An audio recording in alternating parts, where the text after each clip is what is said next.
రామ్ చరణ్ గారు ఇప్పుడు కొత్తగా యాక్ట్ చేస్తున్న మూవీ పెద్ది.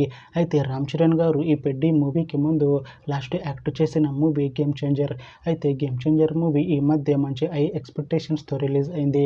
అయితే గేమ్ చేంజర్ మూవీ రిలీజ్ అయ్యి మంచి హిట్ అయింది. అయితే గేమ్ చేంజర్ మూవీతో రామ్ చరణ్ గారికి ఒక మంచి హిట్ వచ్చింది. అయితే రామ్ చరణ్ గారు గేమ్ చేంజర్ మూవీ రిలీజ్ తర్వాత కాస్త టైం గ్యాప్ తీసుకొని ఇప్పుడు మళ్ళీ ఈ పెద్ది మూవీలో యాక్ట్ చేస్తున్నారు రామ్ చరణ్ గారు. చూడాలి రామ్ చరణ్ గారికి ఈ పెద్ది మూవీతో కూడా ఒక మంచి హిట్ వస్తుందా లేదా అనేది మనం ఈ పెద్ది మూవీ రిలీజ్ అయ్యాక చూడాలి. అయితే ఈ పెద్ది మూవీలో త్రిష గారు యాక్ట్ చేస్తున్నారు. అయితే త్రిష గారు ఈ పెద్ది మూవీకి ముందు లాస్ట్ యాక్ట్ చేసిన మూవీ థగ్ లైఫ్. అయితే థగ్ లైఫ్ మూవీ ఈ మధ్య రిలీజ్ అయింది. అయితే థగ్ లైఫ్ మూవీ రిలీజ్ అయ్యాక అంత పెద్ద హిట్ మాత్రం అవ్వలేదు. అయితే త్రిష గారు థగ్ లైఫ్ మూవీ రిలీజ్ తర్వాత కాస్త టైం గ్యాప్ తీసుకొని ఇప్పుడు మళ్ళీ ఈ పెద్ది మూవీలో యాక్ట్ చేస్తున్నారు త్రిష గారు.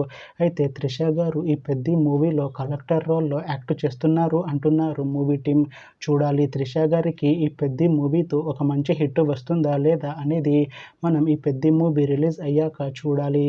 అయితే పెద్ది మూవీ టీం ఈ మధ్య ఒక చిన్న టీజర్ని విడుదల చేసింది. అయితే దానికి మంచి రెస్పాన్స్ వచ్చింది. అయితే ప్రస్తుతం పెద్ది మూవీ టీం షూటింగ్లో బిజీగా ఉన్నారు.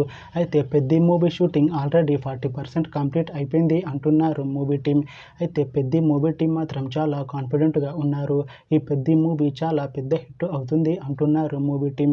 అయితే పెద్ది మూవీని 2026 మార్చిలో రిలీజ్ చేసేలా ప్లాన్ చేస్తున్నారు మూవీ టీం. చూడాలి పెద్ది మూవీ రిలీజ్ అయ్యాక మంచి హిట్ అవుతుందా లేదా అనేది మనం ఈ పెద్ది మూవీ రిలీజ్ అయ్యాక చూడాలి. Thanks for watching this video friends. మీకు ఈ వీడియో నచ్చితే ఈ వీడియోని లైక్ చేయండి. ఇంకా ఇలాంటి మూవీ అప్డేట్స్ కోసం ఈ ఛానల్ని సబ్స్క్రైబ్ చేసుకోండి.